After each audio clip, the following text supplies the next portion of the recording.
দশম হিজরিতে হজের সময় আরাফার ময়দানে মোহাম্মদ সাল্লাল্লাহু আলাইহি ওয়াসাল্লাম লক্ষাধিক সাহাবীর সমাগমে এক ঐতিহাসিক ভাষণ প্রদান করেন, যা বিদায় হজের ভাষণ নামে পরিচিত। উক্ত ভাষণে রাসূল সাল্লাল্লাহু আলাইহি সাল্লাম যা বলেছিলেন: হে মানব সকল, তোমরা আমার কথাগুলো গভীর মনোযোগ দিয়ে শোনো।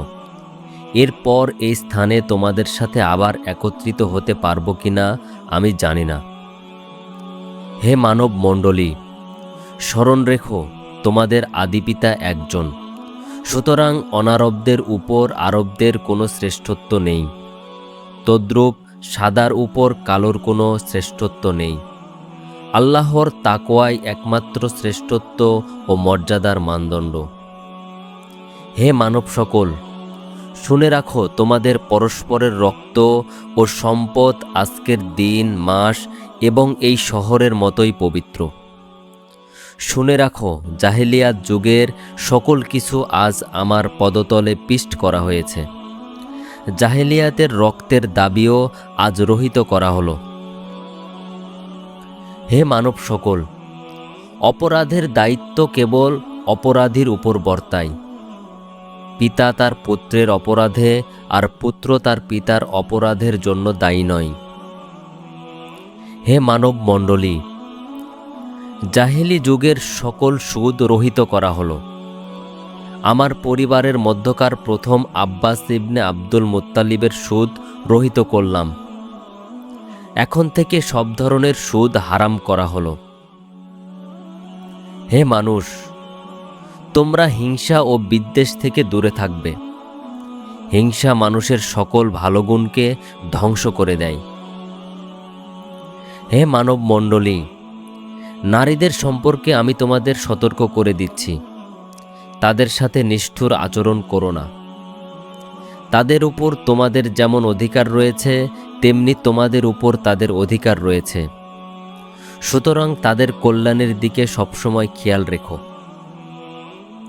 হে মানব সকল, তোমরা তোমাদের দাসদাসী সম্পর্কে সতর্ক থাকবে। তোমরা যা খাবে তাদেরও তা খাওয়াবে। তোমরা যা পরিধান করবে তাদেরও তাই পরিধান করতে দেবে।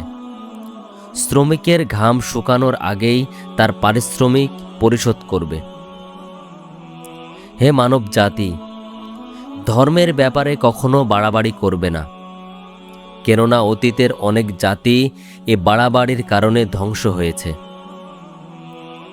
হে মানব জাতি, প্রত্যেক মুসলমান একে অপরের ভাই।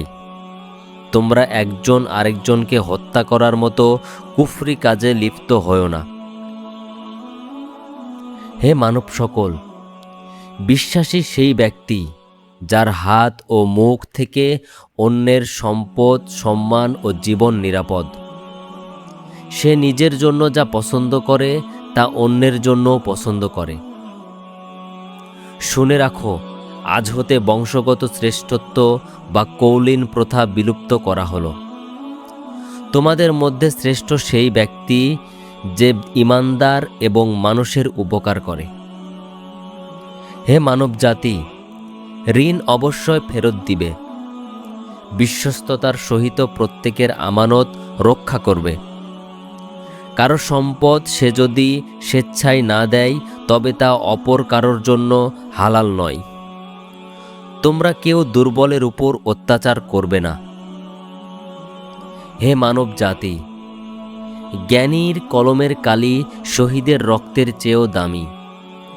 জ্ঞান অর্জন প্রত্যেক নর ও নারীর জন্য ফরজ করা হয়েছে। জ্ঞান অর্জনের জন্য প্রয়োজনে তোমরা চীনে যাবে। হে মানুষ, তোমরা আল্লাহর ইবাদত করবে, নামাজ কায়েম করবে, জাকাত আদায় করবে, আর তোমরা তোমাদের নেতাকে অনুসরণ করবে। তাহলে তোমরা জান্নাতে দাখিল করতে পারবে।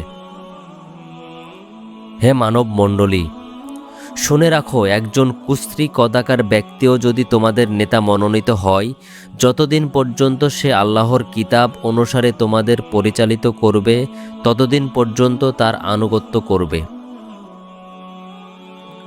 হে মানব জাতি, প্রত্যেককেই শেষ বিচারের দিন সকল কাজের হিসাব দিতে হবে। অতএব তোমরা সাবধান হও। শুনে রাখো, আমার পর আর কোনো নবী নেই। হে মানুষ, আমি তোমাদের কাছে দুটি আলোকবর্তিকা রেখে যাচ্ছি। যতদিন তোমরা এ দুটো অনুসরণ করবে ততদিন তোমরা পথভ্রষ্ট হবে না। একটি হলো কোরআন ও দ্বিতীয়টি হলো আমার সুন্নাহ। হে মানব সকল, তোমরা যারা এখানে উপস্থিত রয়েছ তা আমার বাণী সবার কাছে পৌঁছে দিও।